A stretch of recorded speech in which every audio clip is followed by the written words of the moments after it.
The waves roared in the middle of a fierce storm. The ocean was dark and wild, swallowing everything in its path.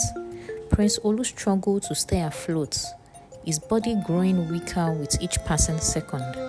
His father's ship had been caught in the storm, and he had been thrown into the raging sea. As his strength failed, something firm yet gentle wrapped around him. He barely saw the figure in the water. Long flowing hair, shimmering scales, and bright curious eyes. Before darkness claimed him, he felt himself being carried away. When he woke up, he was lying on soft, warm sand.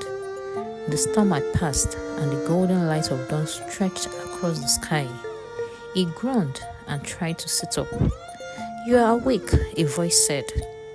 He turned and saw her. She was perched on a rock, her tail gleaming under the rising sun. Her eyes, the color of the deep sea, watched them with amusement. "You!" His voice was hoarse. "Who are you?" She smiled. "I am Abeni, and you, land boy, were drowning." His heart pounded as he took in a shimmering tail. "You are a mermaid." She nodded.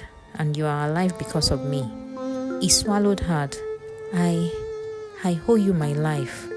From that day, Olu and Abeni became inseparable. He often sneaked away from the palace to meet her by the shore. He told her stories of the grand kingdom of Ifewara, the bustling market and the colorful festivals. Abeni in turn told him about the deep sea, glowing fish, singing whales, and the hidden mermaid city beneath the waves.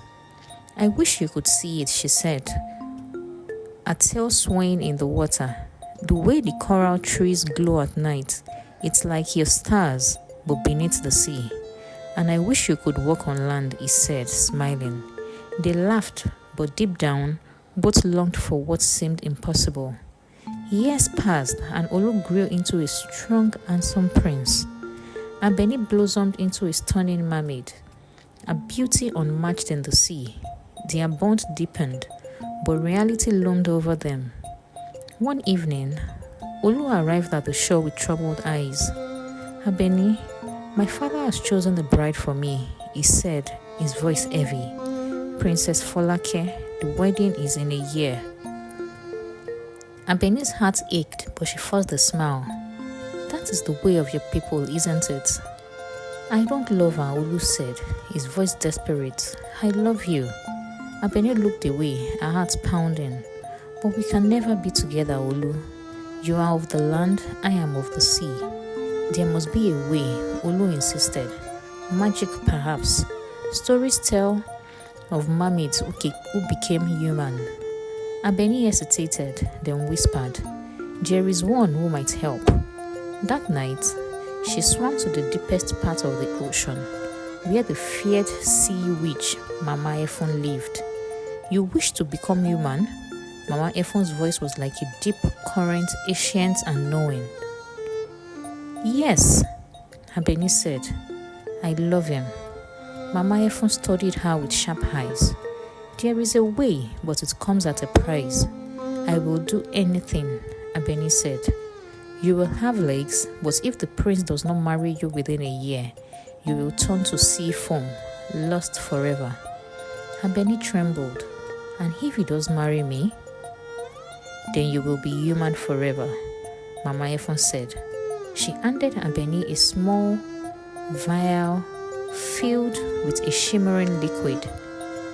Abeni reached for it. But before she could take it, Mama Efun's lips curled into a knowing smile. "There is one more thing," she said, "a small condition." Abeni froze. "What is it?" "You must return to the sea every year on your children's birthdays and make an offering, a drop of your own blood upon the waves. If you do not," Mama Efun's smile deepened, her voice a whisper, "the sea will take what is owed." Abeni's heart pounded. "My children?" Mama Efun said nothing more, only pushed the vial toward her. Abeni hesitated, but love clouded her mind. She took the potion. The next morning, Olu found Abeni on the shore. Her tail was gone. replaced by trembling legs. He rushed to her, joy and disbelief in his eyes. "You did it," he whispered. He carried her to the palace, hiding the truth from everyone. He introduced her as a noble woman from a faraway land, and soon the entire kingdom fell in love with her beauty and grace. But the real challenge lay ahead, convincing the king to break the royal engagement. Olu went to his father. "I wish to marry Abeni." The king frowned. "You cannot. The alliance with Princess Folake's kingdom is too important." Olu's heart pounded. The days passed quickly, and Abeni grew weaker. She never told Olu about the cause, but she felt the sea calling her back. Then on the night before his wedding, Olu made his decision. He stormed into the royal hall. "I refuse this marriage," he declared. "My heart belongs to another." The king was furious, but in the end, he relented. The next morning, Olu and Abeni were married. As soon as they exchanged vows, the curse was lifted. Abeni was human forever. But deep in the ocean, Mama Efun smiled. The real price had yet to be paid. Years passed. Abeni and Olu ruled as king and queen. They had 2 beautiful children, a boy and a girl. Life was perfect until their firstborn's 5th birthday. That morning, as Abeni dressed for the celebration, a cold wind rushed through the palace, carrying the distant sound of waves crashing. Her heart clenched. A voice whispered in her mind, "The sea does not forget." Panic filled her. She had forgotten the sacrifice. She ran to the shore, but it was too late. A sudden wave crashed upon the beach, and when it receded, her son was gone. Abeni screamed. She fell to her knees, her chest heaving. The water was calm now, as if nothing had happened, but she knew the truth. The sea had taken what was owed. From that day, Abeni never missed a sacrifice. Every year on her daughter's birthday, she went to the shore, whispering prayers, letting a drop of her own blood touch the waves. She never told Olu the truth, and though they lived happily, a shadow always lingered in Abeni's heart.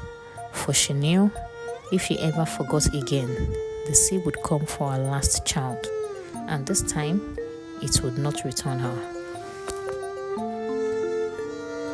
Thank you for watching. Please subscribe to my channel for more interesting stories. Click on the like button and share it with your loved ones.